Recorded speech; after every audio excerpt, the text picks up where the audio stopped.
Hi, everybody. Thank you for watching. I'm here today with Petar. Petar and I have worked closely with wealth management on clients. Now, I'm not a wealth management advisor, but Petar is. Before we get into that, just some basic housekeeping. If you enjoy this, please like it, please share it, please use this, please get a hold of me, get a hold of Petar. Whatever you hear in this, if you have any questions about it, reach out to any one of us or put any comments you have underneath this, and we'll do our best to respond to them. But again, best reach out to us by email or by phone on our websites, and we'll provide that information under this. We'll provide that also towards the end of this show. So today we're going to go over wealth management. And obviously, I'm a certified public accountant. So I'm always interested in kind of the tax effects of everything that we're going to talk about. So you'll hear me ask a lot of tax questions. Hopefully, I don't annoy Petar too much with the tax questions, so I'll do my best with that.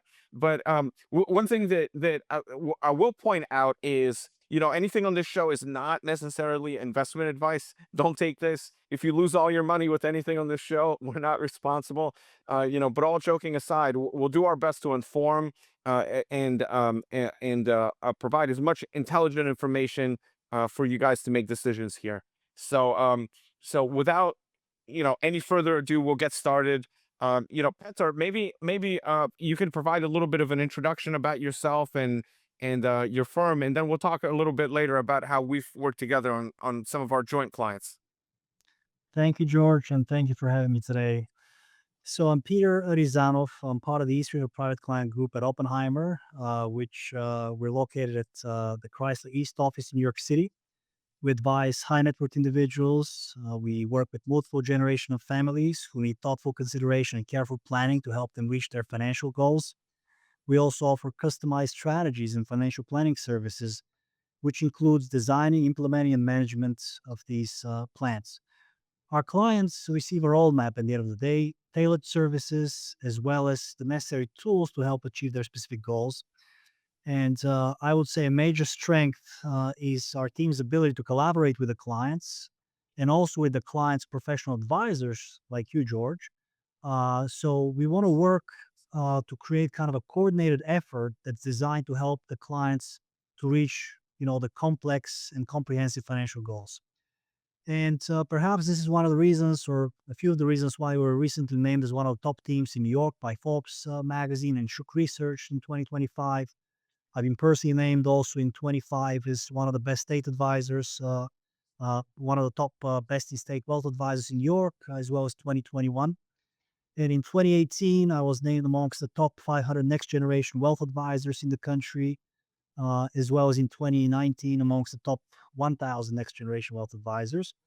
And to your point earlier about compliance and disclosures, I need to make a quick disclosure. This ranking is based on algorithmic and qualitative and quantitative data analysis that rates thousands of individuals on revenue produced, on assets under management, on compliance records, and industry experience. And Oppenheimer and companies not affiliated with Forbes or RJ Shook Research. Got it. So the one thing that you mentioned here in your introduction really stands out in kind of today's day and age, where I get many clients that need help with overall planning and strategy, financial planning and strategy, not just one aspect of things. And in financial services and in accounting and in all these different industries, we tend to choose one specialty. And for instance, in my practice, we focus on tax. And most investment advisors focus really on choosing the right investments for their clients. Okay. And then there's other types of licenses out there, such as, for instance, a CFP. Okay. And a lot of time, and then people need an attorney for maybe estate and trust work, or maybe other questions they have regarding inheritances. And so you have these three, four, sometimes more professionals that all have completely different licenses, but part of their work tends to overlap. Maybe tell me a little bit, Peter, on how you work with so many different professionals out there, and what are the roles of each of these people? So yes, George. So collaboration, first of all, is key. So you need to work with your tax advisor. You need to loop in your financial advisor. You need to loop in your estate planner as well, because everybody's situation is unique, and the goal is to create a custom plan for these people needs. And if I can share a little bit more about the story of our team as well, we're comprised of three key members: myself, Peter Arizanov, my colleague Paul Fern, and Elena Shevchenko. So we come from varied backgrounds. I have 21 years of experience as an advisor, and I've worked with many professionals, whether it's, as you said, accounting professionals, estate professionals. Sometimes we work with the clients, real estate advisors, or sports agents, or whatever the case may be. And with Paul and Elena, we work very well together as a team because of our varied experience, different backgrounds. We each have different complementing skills and knowledge and different professional experience. So they have experience over 10 years in similar fields. We're all securities licensed. We speak multiple languages. We have insurance licenses. We have other professional designation. I know you mentioned the CFP, which I have as well. And all this gives us multiple angles when we try to provide a unique advice, different perspective for our clients. And we need to collaborate with their other professionals. So again, I'm not a tax expert, but I have a lot of knowledge on tax planning and tax efficient investing, and I collaborate with someone like you. Or on the estate planning front, again, I'm not an attorney. I'm not going to draft your wills and trusts or irrevocable life insurance trusts and so on. But I will direct you and collaborate with your estate planner on how to accomplish the goals that we need to accomplish and put these structures in place that are important to the specific families. Got it. And so one thing I found with client management is clients, whether they are a business, whether they're a business owner, or whether they are an individual that just maybe is high net worth or at least upper middle class and has some needs for assistance with asset allocation and just long-term and short-term tax and financial planning. I found that these type of people want a one-stop shop. And in today's day and age, clients don't like to be told, well, I don't do this. For this, you have to go to this person. And for this, you have people want to have one person to speak with. And I've noticed that when working with your team, you guys have done a pretty good job with that. Can you tell me a little bit more about how you can handle maybe assisting clients with getting all of these different professionals essentially on one room or one call, or at least on the same page? Yeah, absolutely. And I'll touch on that, and also on how we work with clients, what are the primary clients we serve, and also how we differentiate ourselves from other teams in the industry, because that's exactly the key. We need to be the quarterback for the clients, right? And we need to facilitate all these communications and efforts. So we work primarily with a group of successful business owners, with professionals, with retirees, and all of them aspire to have financial independence. And they all have varied goals. They all have unique skills, unique situations. But what they care about the most, that I found out from experience, is it centers around their family, their occupation, their recreation. And with our philosophy and planning and process, we show them how controlling money can impact what matters to them. And what I mean by this is that we pride ourselves in being different, and we pride ourselves in being directly accessible and providing outstanding customer service, in educating the clients across multiple generations, because that's important. Right? I get a lot of questions about, hey, how to educate my kids or grandkids, not to squander what I've saved, and to be responsible with money. We provide them with a truly custom experience on the financial planning and investment advice side. We don't use cookie cutter approaches. We don't use computer models. We try to tailor this to their needs directly. And we shy away from overly complex structures, with structures that have high fees. They're not easy to understand. If I can explain something to a person in simple terms, that means they get it and they understand, and they can make a better decision down the line. Uh, and I would say something else. Not all teams out there do the portfolio management themselves. So as a portfolio manager, I do this in house and I design with my team for my clients. The majority of the other advisors outsource this. So in that way, they're not directly accountable to the clients and to their outcomes. We are, right? And we want to own the investment front as well. Um, Not all advisors or teams out there understand the detailed nuances of estate planning, of tax planning, of stock options, of 1031 exchanges. How can private equity or hedge funds play a role in a portfolio? How does a defined benefit plan or defined contribution plan help an individual or business, right?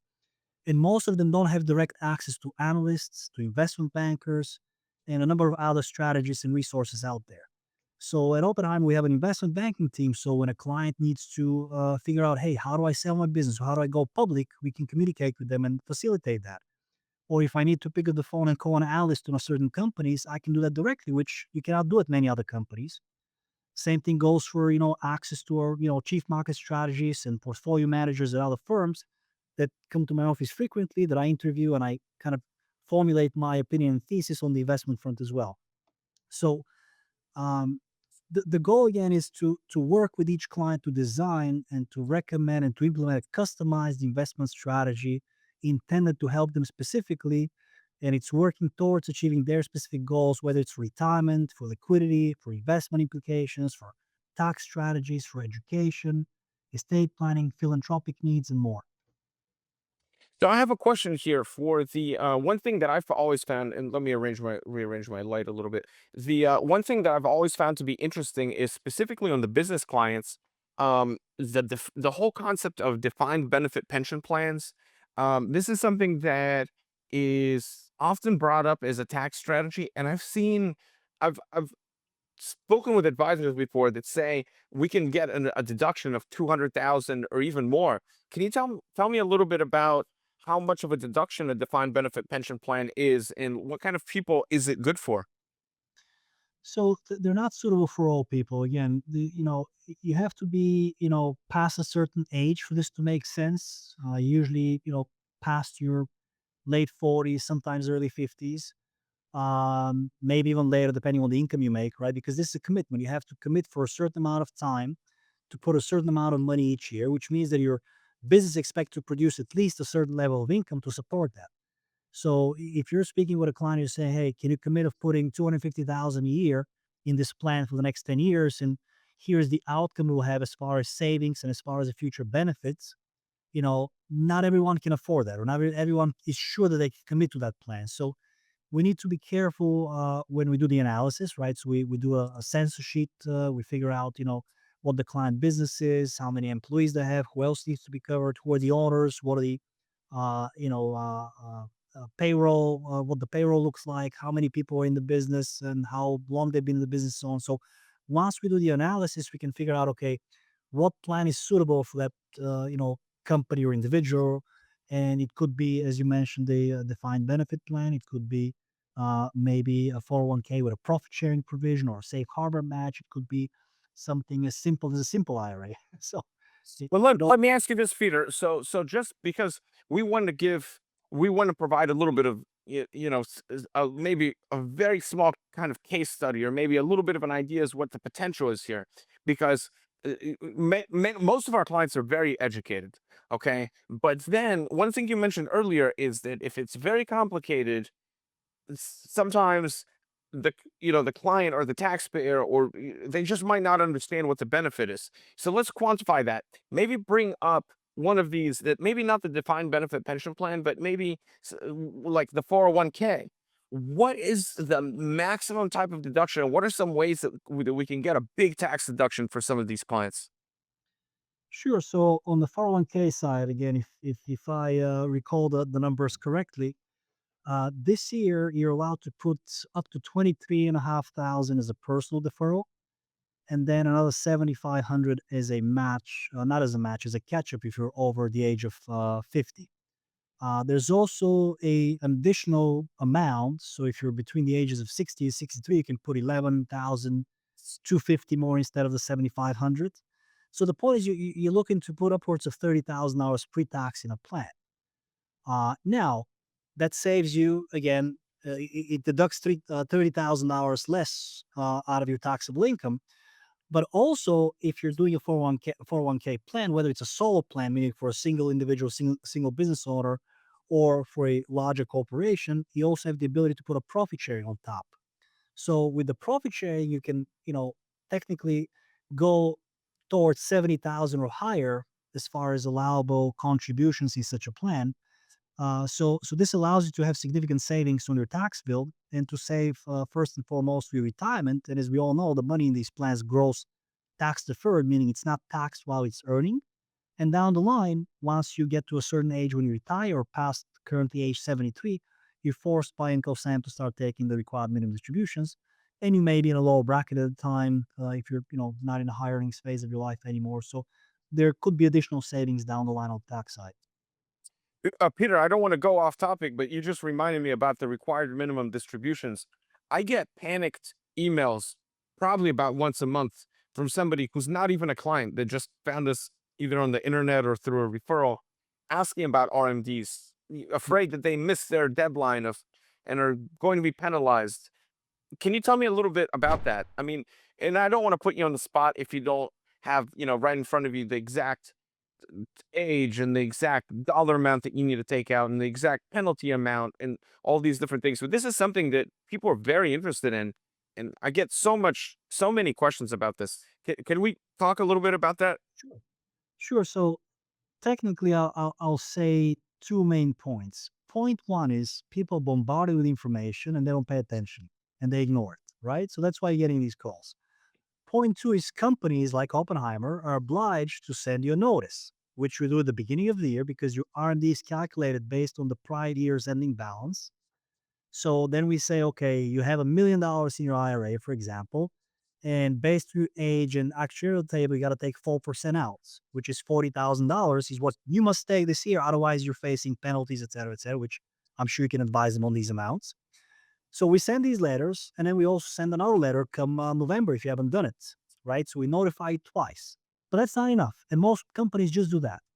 As a team, we have a process, and we have a tracking spreadsheet that tells me, okay, who are the clients that are turning 73 this year that maybe not even know that they have to take R&Ds. So we call them and make sure they're aware of that. Also, December 1st, we do a tracking. We say, okay, who's taken it so far, who hasn't? Some people we set up as automatic monthly distribution, some people quarterly, some people like take it once a year, maybe in June, maybe in December, whatever they decide to do. But we have a system that tracks that so we don't leave anybody behind. And we also ask them, hey, by the way, do you happen to have any accounts outside of Oppenheimer? Because usually most of our clients have all their accounts with us, but sometimes they may have something or they forgot about an account. So we try to calculate this as well. Another issue is with people inheriting accounts because rules have changed. So if you passed away before, I think it was 2020, you're bounded by one set of rules. If you passed away after that, your beneficiary now must take the money over the course of 10 years, right? So we also have to track this and figure out how do we take it because up until last year, the IRS was not enforcing the distributions, meaning you could have gotten away without taking an inherited IRA distribution, but now you must take it. And if you inherit the account in 2021, you have to deplete it by 2030, technically speaking, right? So how do we stretch the distributions over the next 6 years in a tax efficient way? Maybe you're going to work for 2 more years, so take less while you're working, take more later on, right? So these are the planning decisions we have to make with your team in conjunction, with your team and your calculation of the person's, overall tax obligation to figure out how much we take now, how much we take later, when do we do it, and so on. I have a question about this. I'm glad you brought up the inherited accounts that are subject to required minimum distributions. That's probably the main source of panicked calls that I get. Isn't so much the original account holder, but people that inherited the account. Can you maybe provide a little bit of background as to how this happens? I mean, a lot of times when people reach out to us about this, they never even knew about this. Or just like you said, they never even knew about this requirement. And they made up not even receive the letters. The letters, oftentimes, these are, these banks and these institutions that are holding these funds are obligated to send these reminder letters. Well, they send it to whatever address they had on file. A lot of times, the address 20 years old, or it belongs to some other relative, or it just gets lost somewhere. So many of the panicked messages that we get about RMDs are because somebody inherited them and didn't even know about the requirement. So I guess, can you please provide a little bit of background as to what maybe give me some of your thoughts around this. I mean, how do people end up in this situation where they inherited this account? Now they're subject to some kind of penalty that they didn't even know about. What do you recommend in this situation?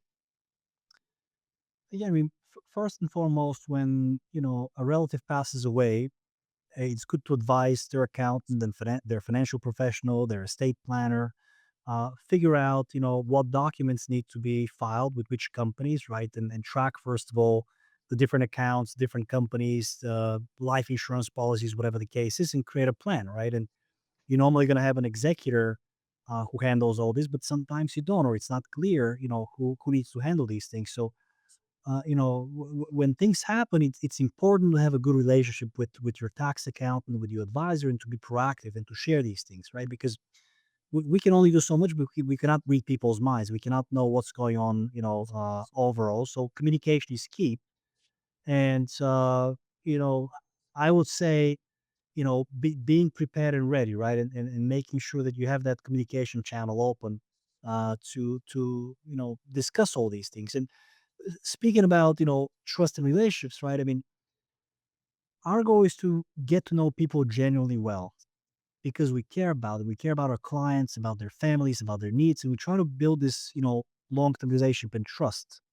And it becomes easy when you start doing these things, right? When you try to figure out, okay, what is happening in their life, what are their life events, right? We want to be there in the good times, in the bad times, right? We want to congratulate them for their birthdays, to celebrate life events with them, weddings, a new baby in the family, anniversaries, or they're setting a business, or I have a lot of clients, calling me, hey, I just took this lifetime trip and went to Antarctica or on a safari to Africa, and we made this possible through the financial, strategies we implement, or they built a new, their dream house, vacation home, whatever it is. But also, we got to be there during the difficult times, right? When they go through a divorce or they lose a loved one, like you said, and advise them and guide them. Hey, now here's the person you need to contact for X, Y, and Z step to settle your deceased relative's estate, and who to contact to obtain these forms and these, accounts, etc., etc. Or people go through health issues and disability issues and loss of a job. So the point of a good team and a good advisor is to be there for the client and to understand exactly when these dynamic changes in life events are happening. And our role is again to educate them, which is one of our top priorities, right? Because if a person communicates with us and we understand their situation, we make sure that they're better informed about the topics that are relevant to them, that are suitable to them, and they're going to make a difference in their life. And the more educated a person is, the better decision that person can make for his or herself as well. So we try to do this, ongoing, but also through educational events, through seminars, in-person events, and we invite different experts in different fields, just like you can speak on a tax topic, or someone can speak on a state topic or insurance topic. So the key is, educating clients and providing the resources they need to make better decisions. I'm glad that you brought up the change that happened in 2020 about the RMDs, because one thing I noticed is the IRS's enforcement division for making sure that these are being taken. I want to say just didn't exist. And what have you seen with this? Have you seen clients actually get notices or letters directly from the IRS? Oh, we, we don't see these directly when they go usually to the clients with the accounts, but I haven't seen anything yet. And again, as I mentioned earlier, my understanding is that they're starting enforcing it as of this year. So I'll probably say if you didn't take it this year, you're going to get the letter next year, if that's the case. You know what I've also seen here, Peter, is the IRS in in terms of tracking anything having to do with AMT pertaining to stock options, specifically incentive stock options. I haven't seen that being enforced by the IRS, including the credits, okay, for AMT for people exercising stock options or for alternative minimum tax.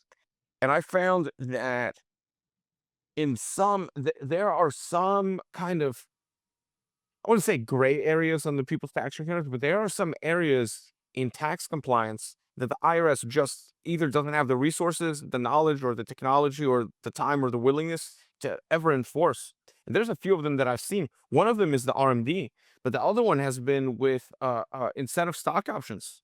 And another one is, we do live in a tax system in the United States that is based on honestly reporting what you know is right or what you think is right, and that can pertain to to cost basis of securities.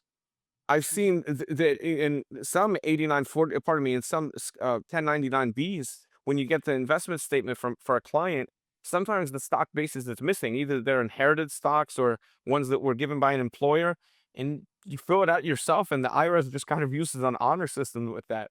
What do you think about that? Well, I've seen this rarely, but again, in our practice, we try to, make sure that clients have their specific tax lots and their specific cost base, and we try to help them track down. Sometimes it's impossible if it's 20, 30 years ago.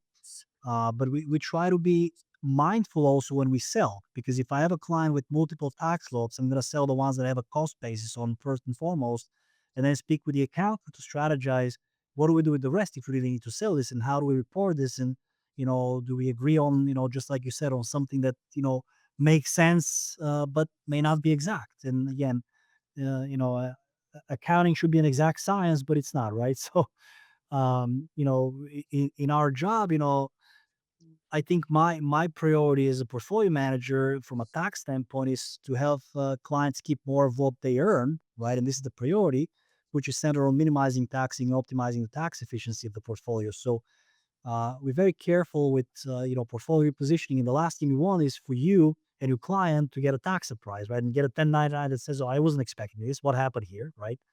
So I try to be very tax neutral in this process, and also to communicate with our clients' accountants and their teams, and to give periodic updates to say, "Hey, George, with so and so client, we've realized so much in capital gains and losses this year.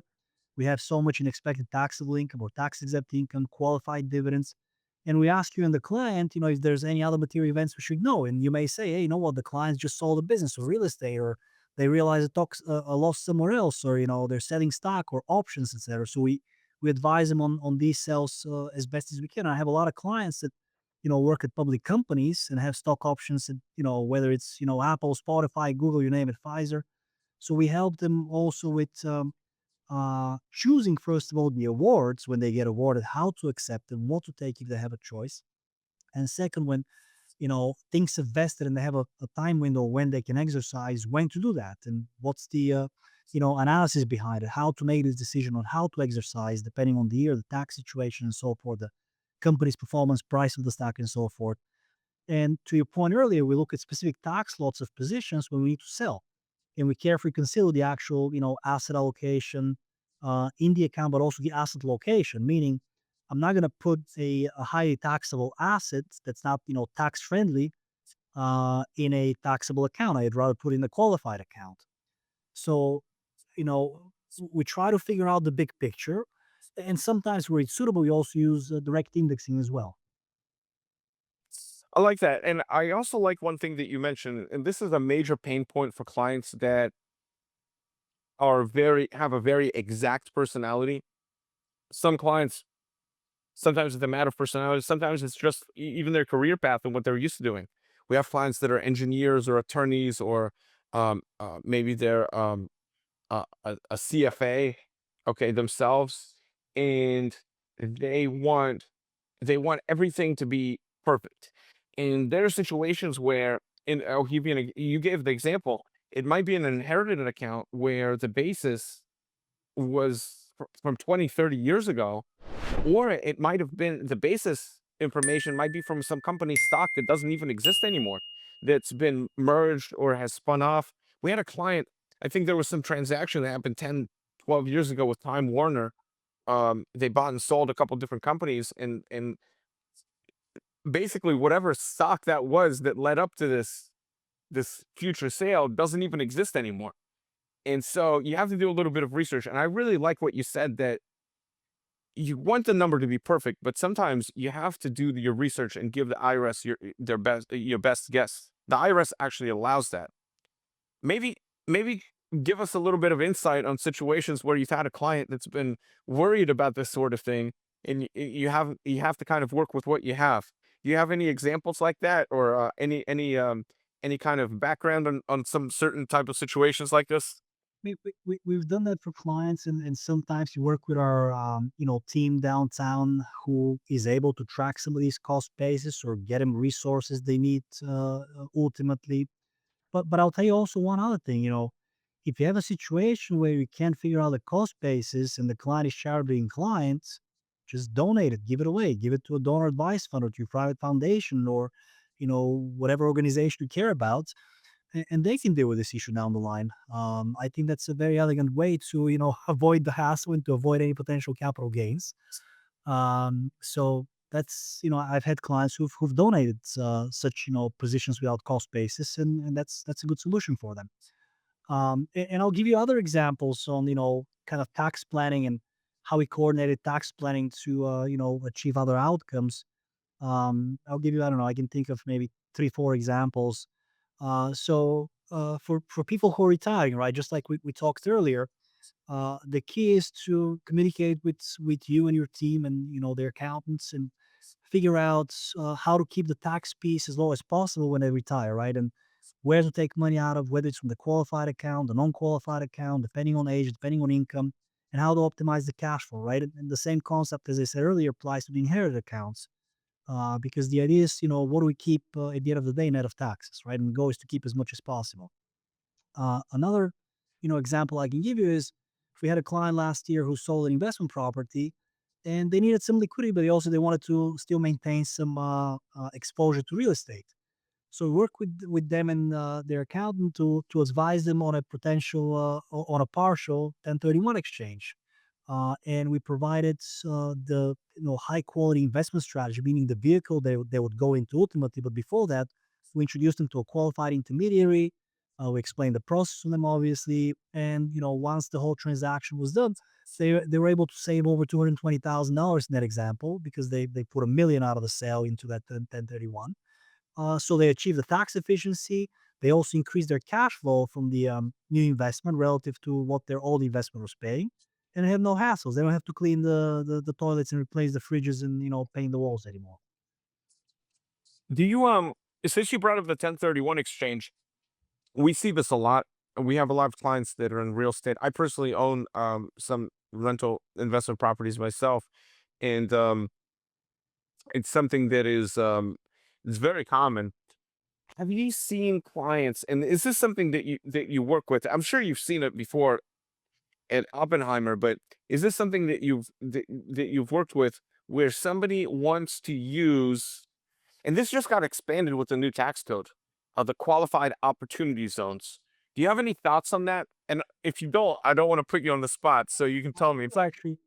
I do. And this was one of the other examples I was thinking about. So we talked obviously about the retirement plans is one example, and how it can boost value. And before I go to the opportunities, also on the retirement topic, just to say that when you help someone create a retirement plan, right, especially if it's for a company, you're not only helping the individuals, meaning the participants of the plan, but you're also helping the business owner because the business owner provides valuable benefits to his employees, his or her employees, which also boosts loyalty, morale, and so forth, and it increases retention of employees as well.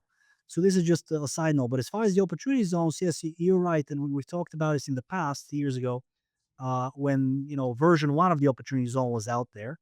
Now there's a proposed, or I think it's already in the legislation for starting 2027 that they're going to reopen the opportunity zone investment again. So in the past, by past I mean I think it was 2019, 2020 or so, maybe even 21. We helped multiple clients to defer capital gains on business sales, on real estate sales, on stock and option sales. Any capital gain technically you can defer into an opportunity zone and invest there. So the key is to take all or part of the gain and to invest in an opportunity zone approved vehicle, which not only helps you save on your current tax liability because you're not paying the tax in the year you recognize the actual sale, but it defers for years forward. So version one was you deferred until your 2026 tax filing. So if somebody did it in 2019, they wouldn't have to pay the tax until 2026.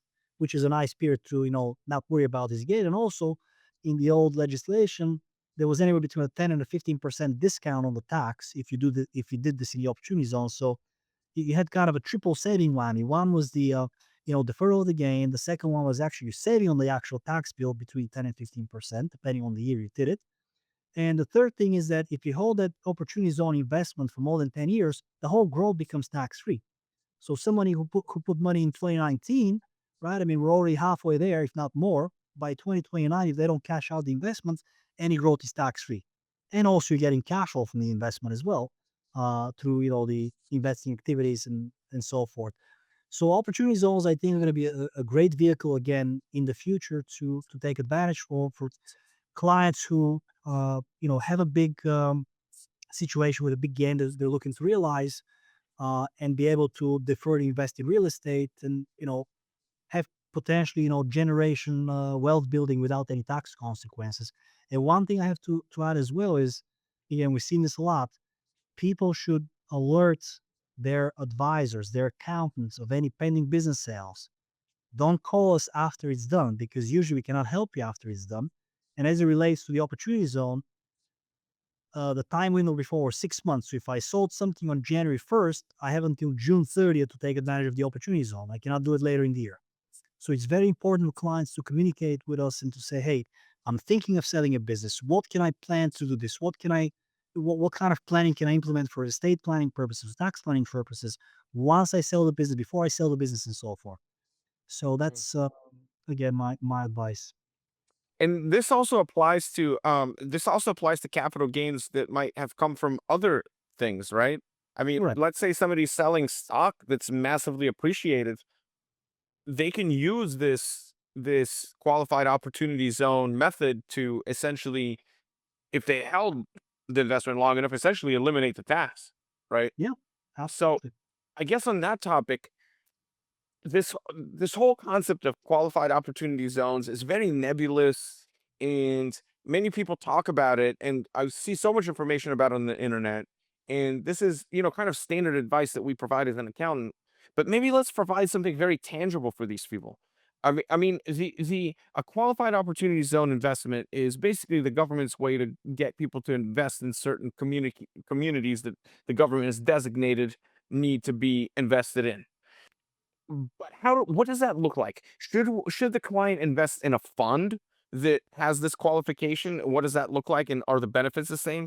Should the client go out and try to do the footwork themselves and find a business or a rental property or a commercial piece of real estate that falls within that zone? I mean, how does this tangibly look? Like, what is the actual hands-on of getting this done? I'm about to sell my stock. Now, how do I take advantage of a qualified opportunity zone deduction?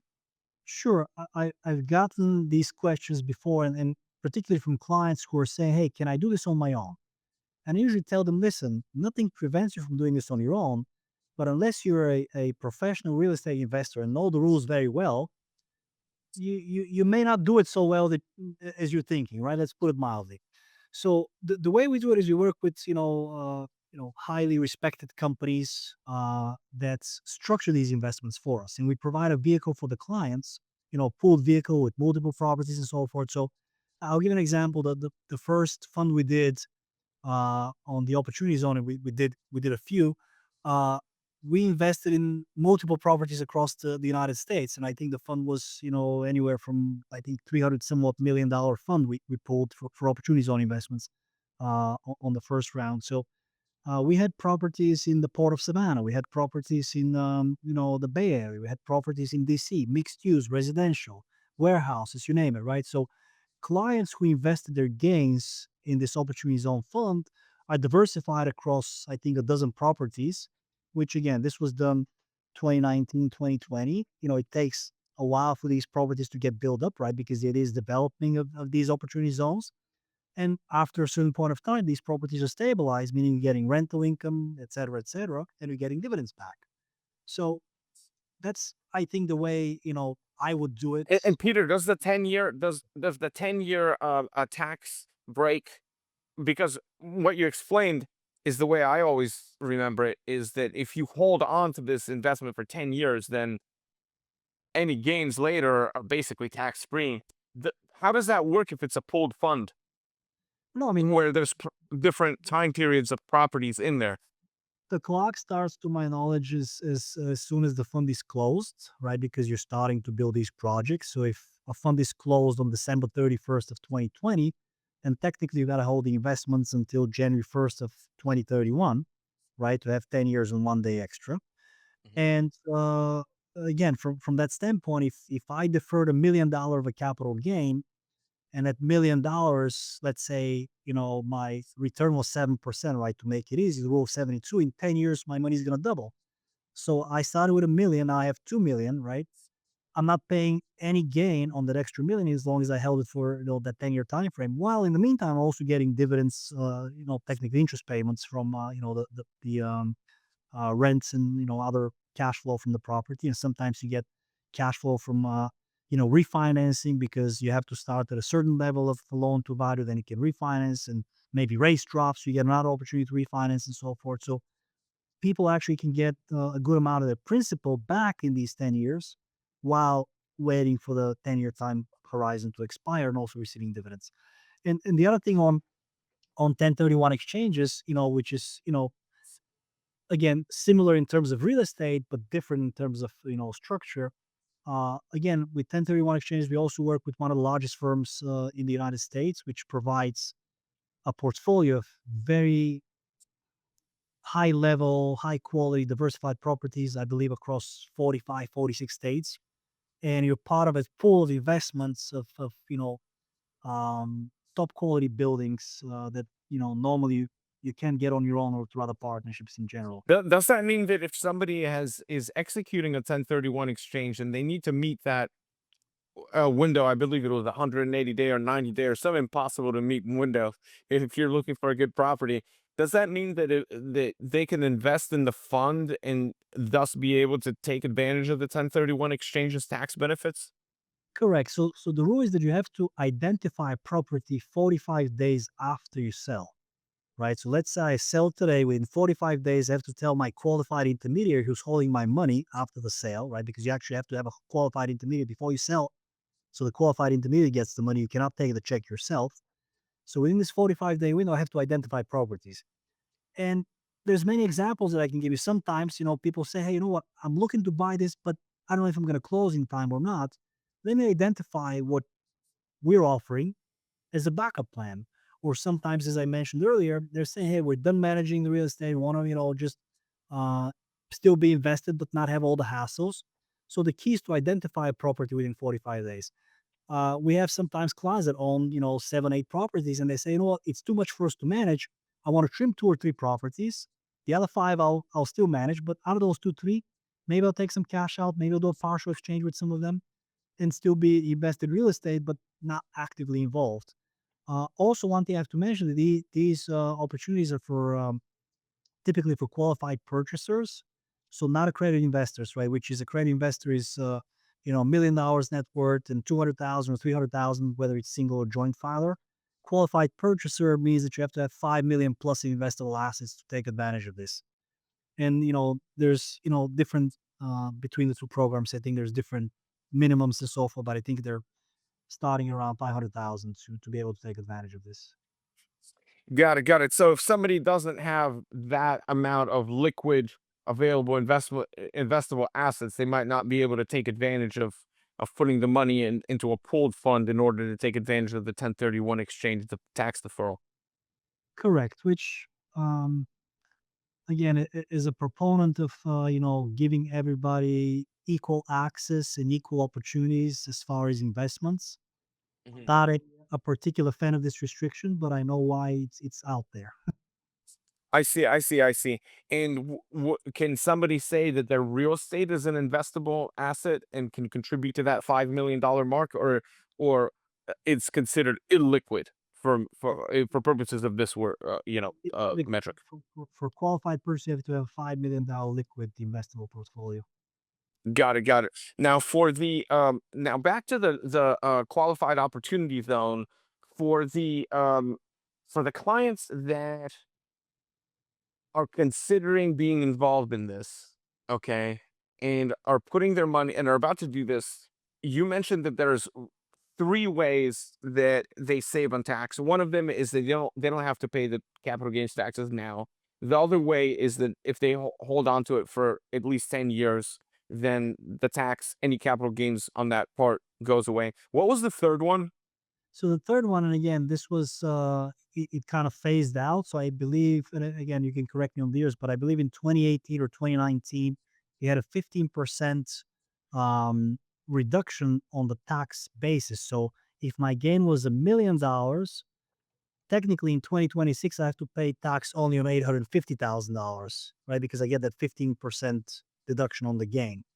And then they dropped it, I think, in 2020 to 10%, if I recall correctly. So then on $1 million, I'll pay tax, on 900,000 in 2026. That was the other benefit. I don't know if they'll reinstitute this as well, like they had in the past, but that's the triple benefit they used to have years ago.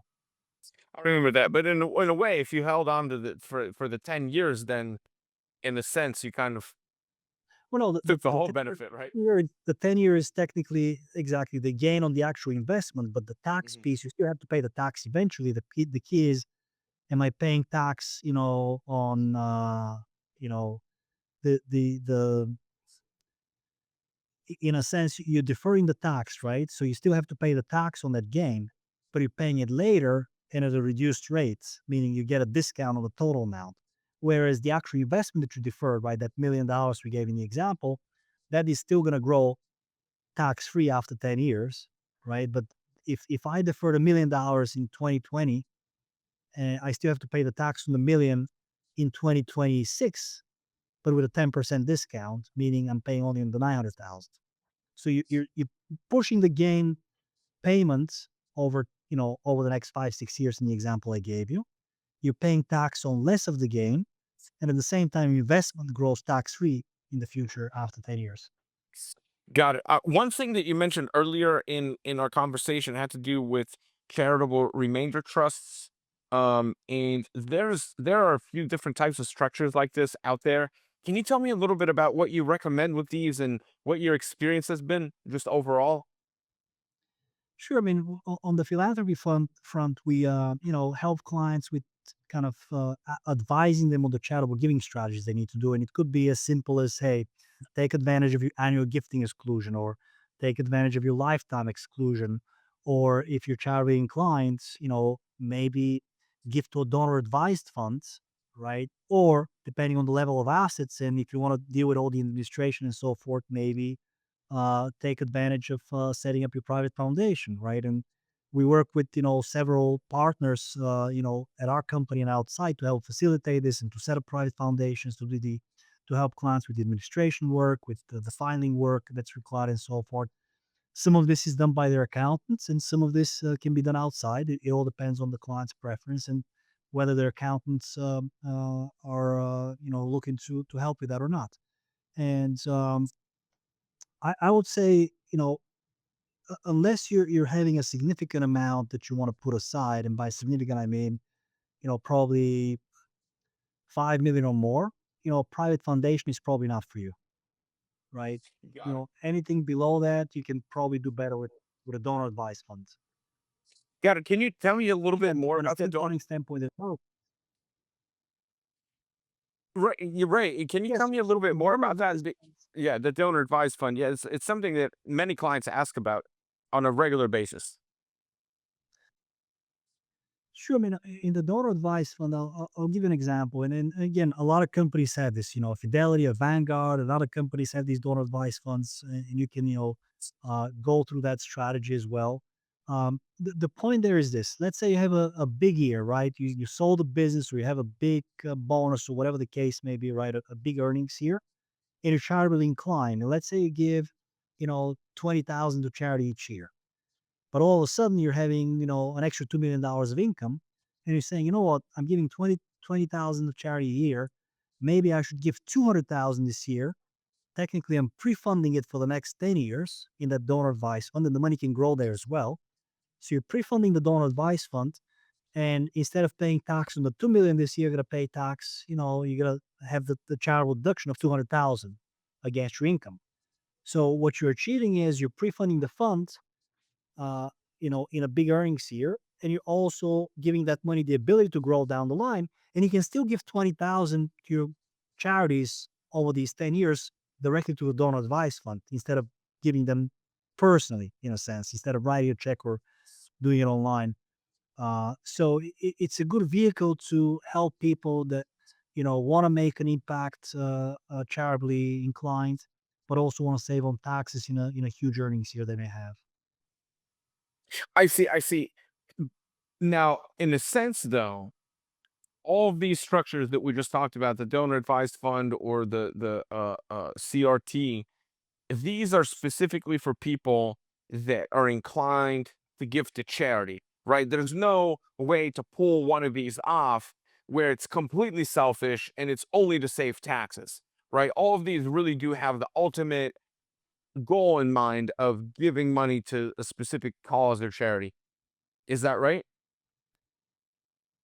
Uh, I would say so, but again, there are other creative strategies out there that are implemented by estate attorneys, and there's other vehicles that may achieve one tax benefit versus the other. It just has to be reviewed on a case by case basis with a client, and to figure out, okay, where do we stand with your assets, with your liabilities, where do we stand with your planning and goals overall, and kind of see what their philosophy is, right? And how are they managing the investments, what else is important to them, etc., right? So it all boils down to the planning again, and to figuring out how do we create the strategies around the holistic financial planning, right? Which includes, as we covered before, like the retirement planning, the stock options, the investments, the insurance, the education planning, everything in between, right? And how it fits to that personal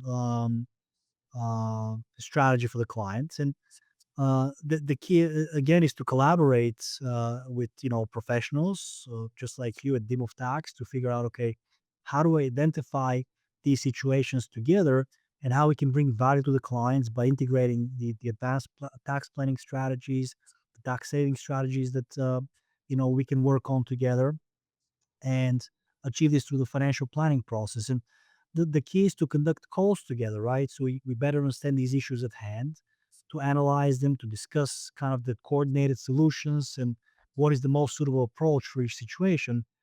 And once we've helped the clients, it's also important to have periodic update calls to kind of see the progress on the strategy, because I've seen, um, a lot of mistakes, and these mistakes are, again, I'd say driven by not communicating, as I mentioned before, right? Because a lot of them can be avoided, but some of the common mistakes are basically not having a plan, right? Or a lack of discipline in executing a plan, or overconfidence, or not working with financial professionals, or trusting sometimes, so-called influencers online that have no, professional training or experience, etc., and they call themselves as so-called experts.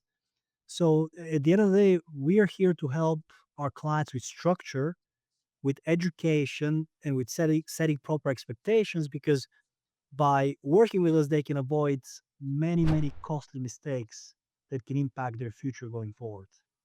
Let me ask you something. This is kind of we're I guess we're in this kind of in this trend over the last 5, 10 years where there are much fewer accountants, okay, on the accounting side. And Peter, you've been in this industry for so many years, and I know. I mean, I've been in accounting for 20 years now, and when I first, just from my first memories 15 plus years ago, things are very different than they are now. I mean, shockingly different in a way so even Barron's wrote an article about this. Some massacre. Wall Street Journal wrote about it. The Washington Post wrote about it. Bloomberg wrote about it. There's a massive shortage of accountants, and I'm sure you've seen it. What have you seen, and how has that impacted things? So this is a very good point you're bringing. So it's not an issue only in the accounting world, and I'll speak about that as well. It's also an issue in the financial advisor world as well, because the average age of a financial advisor is 62, I believe. That's the average. And I know advisors who are in their 80s and even in their 90s who are still working. And I know accountants who are in their 80s and 90s still working. And at the same time, there's a lack of younger talent that is willing to take that route or is being supported to take that route.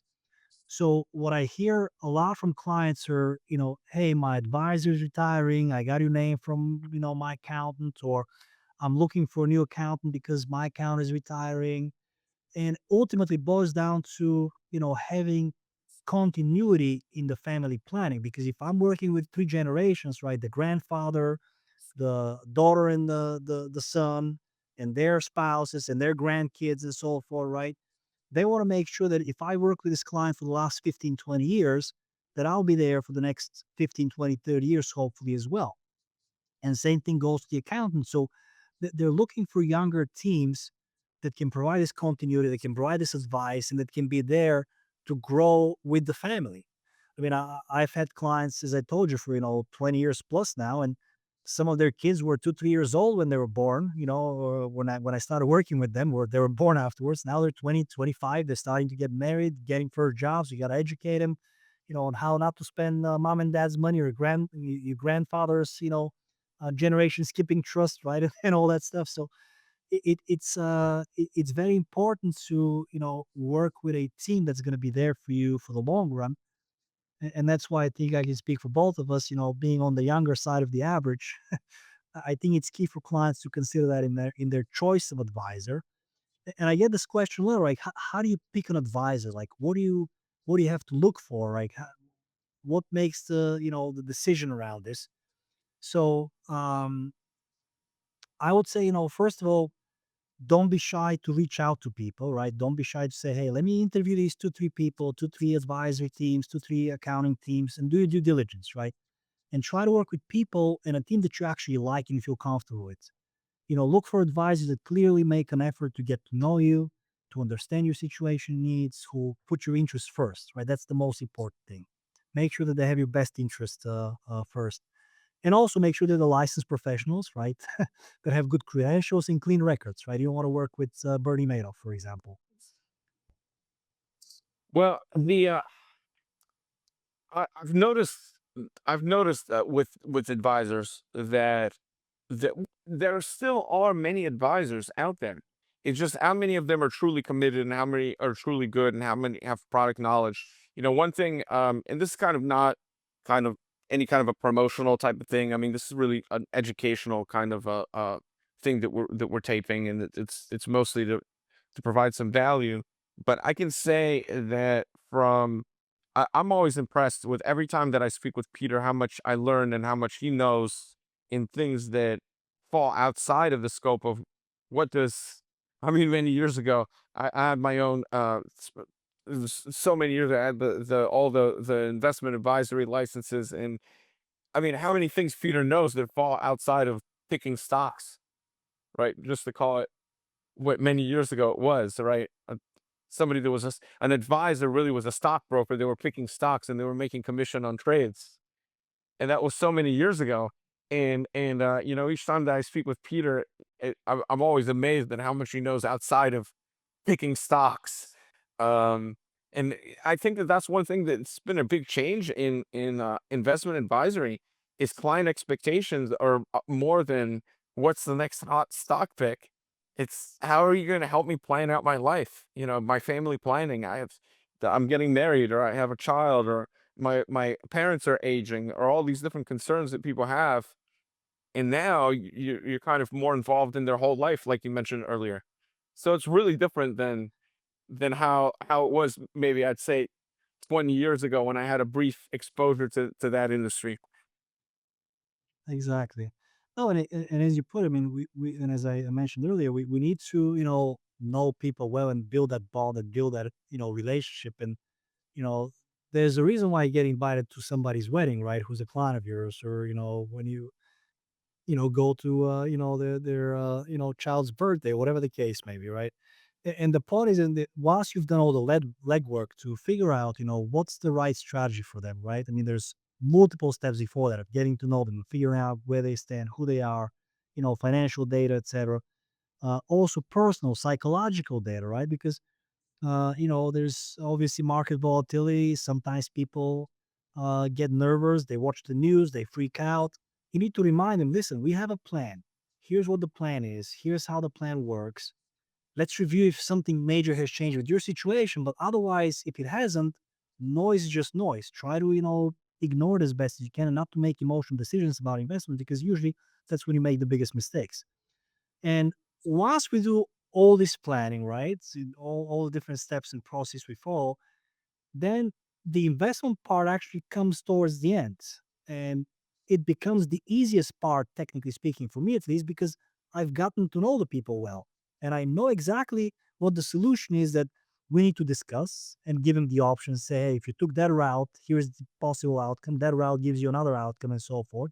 Like look at a conservative scenario, a moderate scenario, a realistic scenario, and so forth, and say, okay, how do we make it work? What's your comfort level?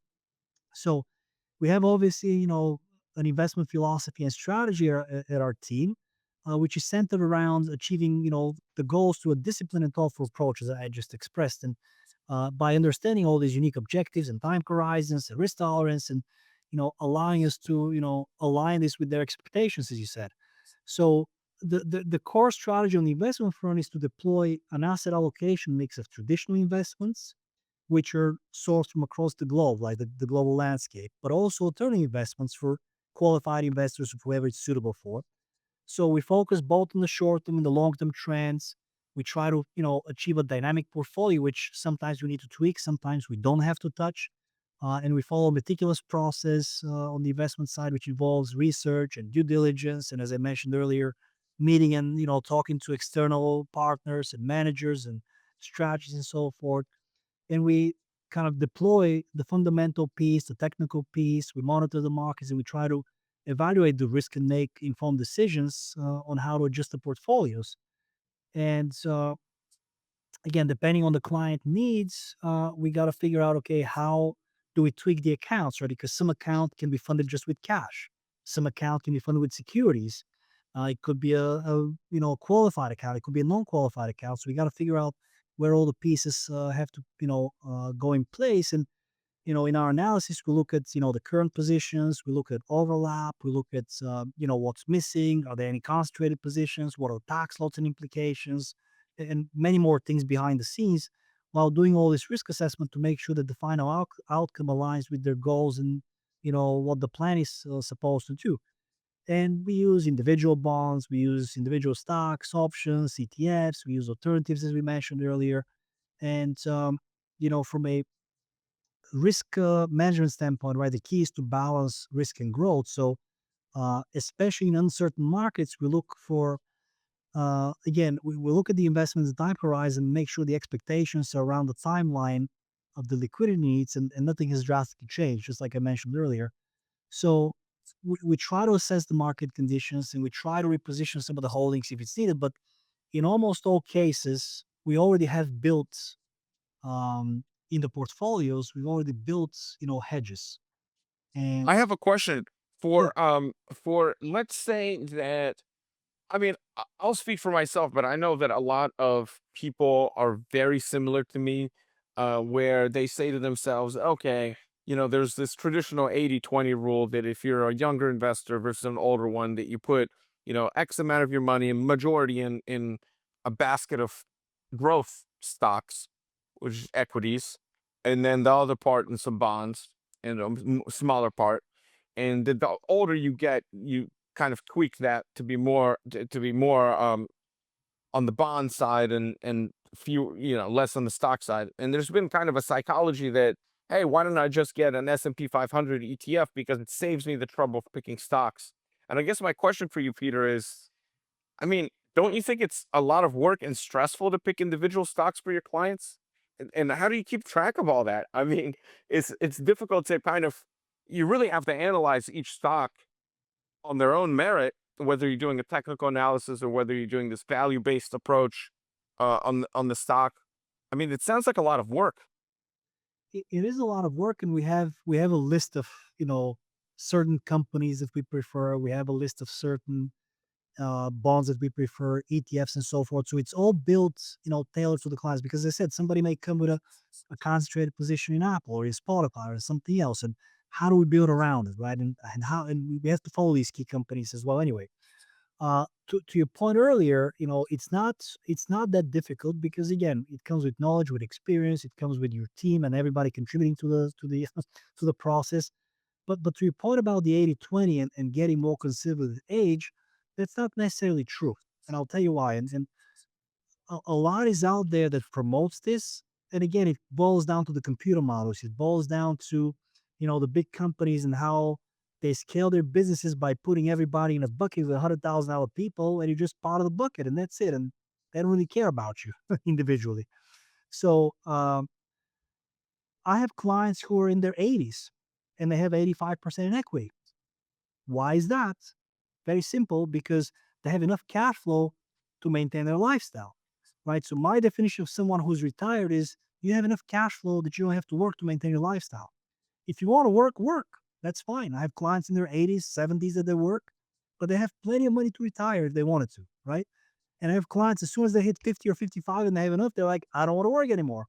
So our goal is to make sure that your cash flow is there to cover these needs and the portfolio to reflect that. So I may have a portfolio for a 55-year-old that's more conservative than an 85-year-old. So Well, so inflation. the 85-year-olds are all the accountants and advisors that are still working. Exactly. Listen, it was great speaking. We covered a lot in this hour. We've talked to over an hour. What we'll do now is we'll wrap up. For anybody who's listened, we'll provide all of Peter's information, his email address, website, whatever FINRA allows him to provide, his marketing material or contact material. We're a very regulated industry, so we'll provide whatever we can, and my assistant and Peter will meet after the call, and we'll gather that information. Same thing for me. My information will be on there. Easiest to get a hold of my team over email or over the website or over the phone. We'll provide the same thing for Peter where possible. Like I said, um, Peter has been great working with you for years now. We've worked together on a lot of clients jointly. Um, again, the point of the video is to inform and to educate. So if anybody has any comments or questions, just put them below. If you have ideas for other things that you want to cover or other questions that even me and Peter should talk about on another time, we're happy to cover those. Peter and I speak multiple times each year to collaborate with clients, and he's brought up even client concerns. Hey, I have this client I want you to take a second look at. So this is how we collaborate, and it's been an excellent relationship. So yeah, that's about it. I'll close this out, and